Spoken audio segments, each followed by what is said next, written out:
College football nerds here talking top 5 running backs in the 2020 NFL Draft. We also did a top 10 wide receivers in the 2020 NFL Draft. You might want to check that one out as well.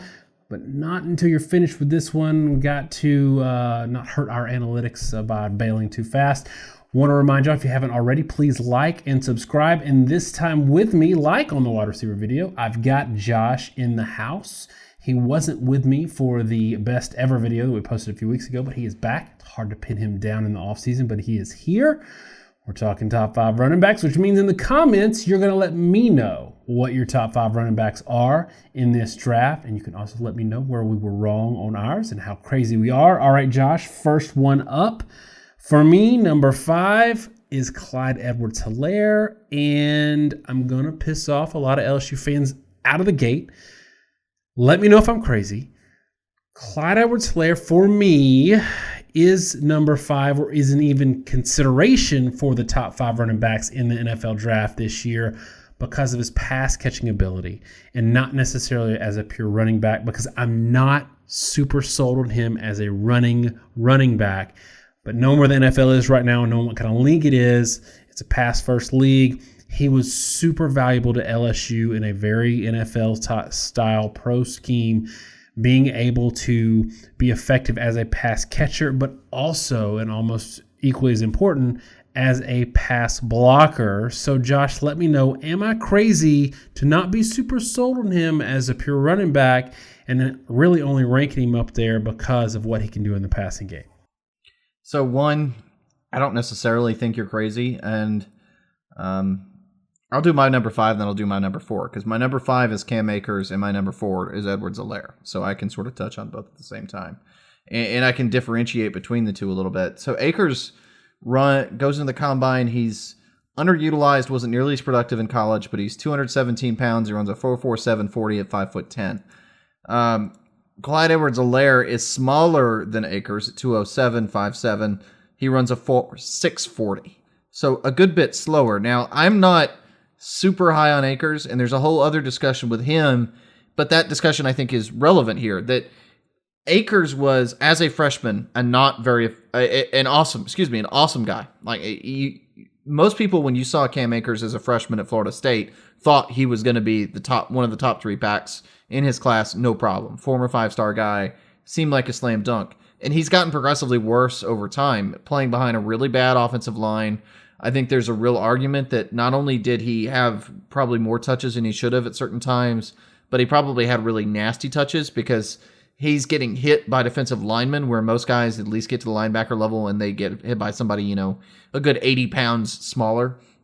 But when you compare EdwardsHelaire and Akers, the difficulty is EdwardsHelaire was a lot more productive, but he was productive, especially last year, in a much more friendly system. And I have him above Akers because I think Akers has regressed. And as a slight spoiler, I know Akers isn't even in your top 5 because he's regressed to such an extent. But when you're projecting out to the combine, those measurables do matter. And we said going into the start of the year that we were not terribly high on EdwardsHelaire. And I took a ton of flack for it. I look really kind of silly at the end of the year now. But I still don't know how much EdwardsHelaire's production was a function of the improvements in the LSU offense this season. As a pure tool to plug into any toolbox, the not being 210 pounds and still not having a sub 4.6 40 throws up a lot of red flags. I think he's shifty enough and polished enough as a receiver to be the number 4 guy on my list, but it's still debatable versus a guy like Akers, where his measurables are so much better. And what the NFL's shown time and time again is, especially at the running back position, you get guys like Alvin Kamara that maybe weren't on a lot of people's lists as the greatest running back ever, and they come in and dominate in the NFL. So that's why I have Akers 5 and EdwardsHelaire 4. All right, number 4 for me, Zach Moss. I am nothing if not consistent, and I've been on this guy all year. I thought he was the heart and soul of that Utah team. When he got hurt in the USC game, they just deflated offensively. He is, for me, a guy that didn't wow, and I think he didn't wow combine-wise in terms of his 40. I think it was a 4.65, partially because he was injured. But I will also say, purely super healthy, ready to go, He's not taking that 4.65 to a 4.43. He's still not a speed burner, but that's not his style. And we've seen plenty of NFL running backs who've been super effective and didn't tear it up on the 40 in the combine. He's one of them for me. Great measurables, great production at Utah in spite of having not a lot of weapons around him. He's my guy at number 4. So if you don't have Zach Moss by now in your 4th, I'm guessing you don't have him at all. So why don't you give me your 2 cents on why I'm wrong on Zach Moss and go ahead and give me your number 3. My issue is Zach Moss and a top 5, this is a tough list, right? I mean, when you've got like EdwardsHelaire number 5, obviously it's tough competition. It may not have been the greatest running back class top to bottom. Different discussion, especially with as many slow 40 times as we had. But for me, it's really the injury history with Moss. Maybe that affected his combine or maybe it didn't. But it makes me nervous to see a guy get a 4.65 40. And look, 40s are overrated. Okay, everybody knows that. Guys, a lot of very successful players have had slow 40 times. But it's just like recruiting. There's an aggregate issue here that everybody you take as an NFL draft pick is going to have some chance of working out and some chance not. And the odds of a guy working out at running back with a worse than 4.6 40 are not fantastic. And Zach Moss is really just not, he's not like big enough to necessarily warrant it. 5'9", 223. You shouldn't be running a 4.65 40. I mean, it's just, there's not a lot of signs of athletic explosiveness that slips him down on my list. And, for me, I'll tell you, he would have been number 6. But even there, you've got him ahead of a guy and Keyshawn Vaughn from Vanderbilt who did test out much better at the combine. So that's why I don't have Moss, in my top 5. And for my number 3 guy, I got J.K. Dobbins. So Dobbins didn't run at the combine, but we've seen enough of him at Ohio State. He pulls away from defenders regularly. He's more of a one-cut guy, and there are some durability concerns with him. He's a little bit too much of an upright runner, in my opinion. And I say that we haven't made that comment about a lot of other guys, but he has an odd running style that you don't see all that often. T.J. Yeldon's probably the last guy that I really remember kind of ran with that sort of style. But Dobbins is very explosive, and I think he was probably an undersold cog to that Ohio State team for a few years, especially last year. I'm not sure that they lose to Clemson if they lose Dobbins, or if they don't lose Dobbins, and I think that's probably the biggest thing you can say for him. Now, I only have him at number 3. That has more to do with the guys in front of him. I think it's disappointing, not disappointing, but unfortunate that we didn't see him in the combine, because I think he might have tested out quite well. And his pro day is probably going to go a long way to how he's going to be evaluated. But, I got Dobbins at number 3. Number 3 for me is a guy that coming into the season, a lot of people had number 1. That's DeAndre Swift. I think there's a lot to like about him, especially, he looks like an NFL running back out of Central Casting. He runs powerful, and he reminds me a lot of Sonny Michel at Georgia. He's that kind of guy that you just say, I can draft him and I'm not going to get fired because I draft him if I'm a GM. At least if we're evaluating my running back picks. I think he's a physical athlete. He's going to be relatively healthy. He didn't burn it up in his 40 time. I don't really care about that. He's not that kind of running back. The issue for me with DeAndre Swift is not anything wrong with DeAndre Swift. It's just the guys that are ahead of him in this draft. I think if we're doing these groupings, I think the top 3 running backs in both of our lists are it. They're great. And then the next group is a good group, but there's a significant drop off in my opinion.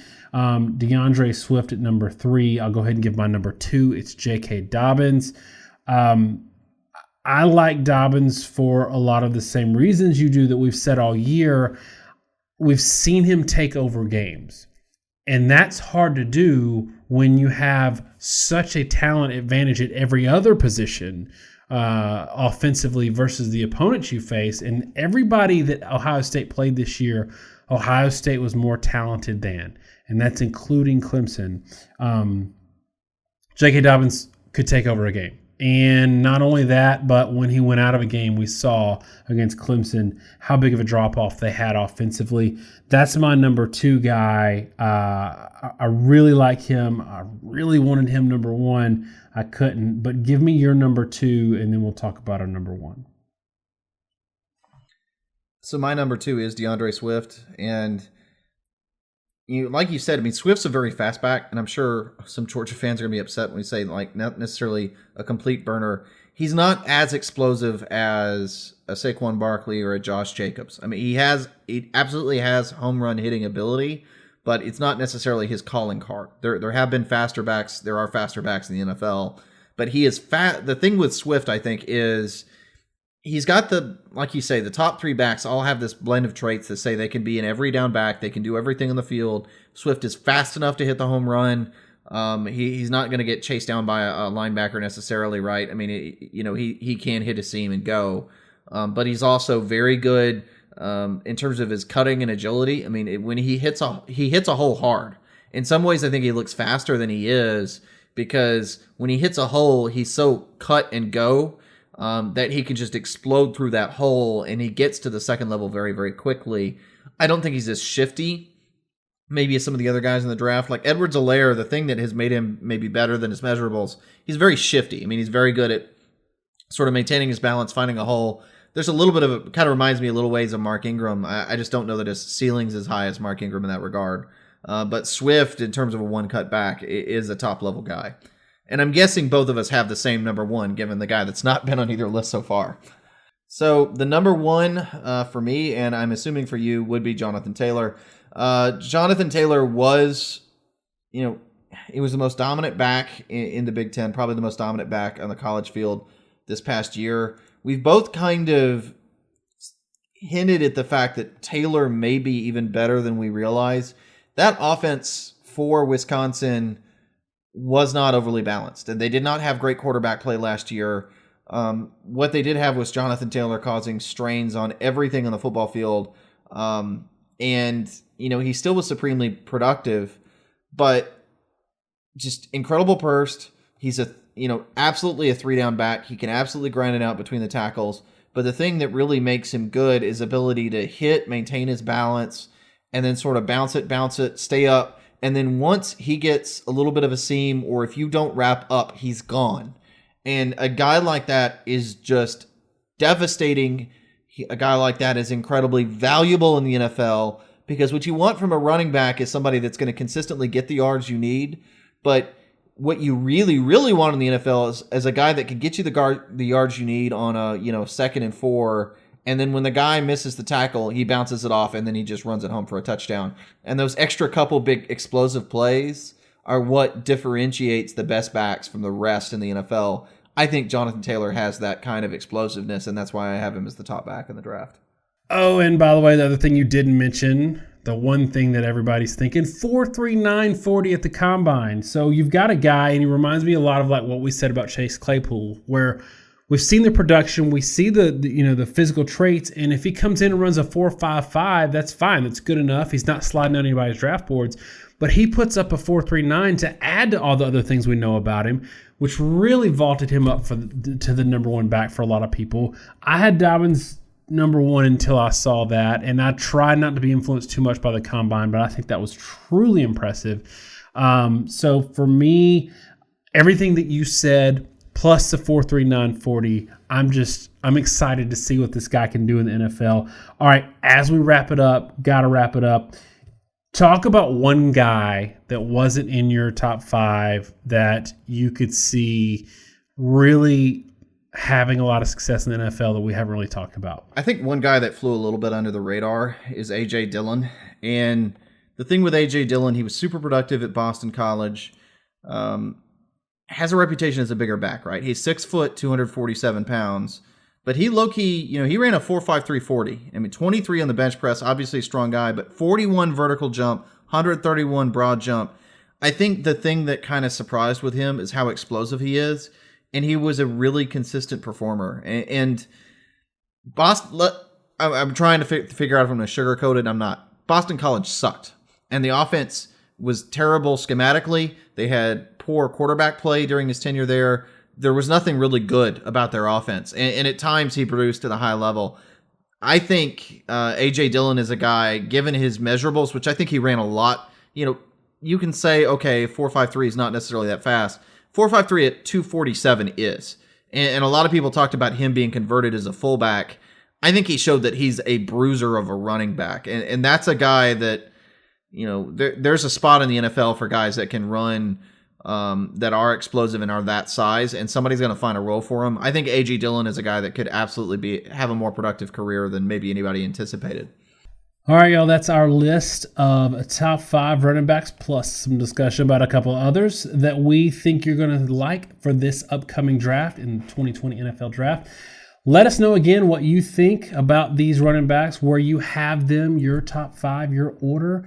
Let us know we were wrong. Thanks so much, y'all. Check out the wide receiver video as well. Have a great week. God bless.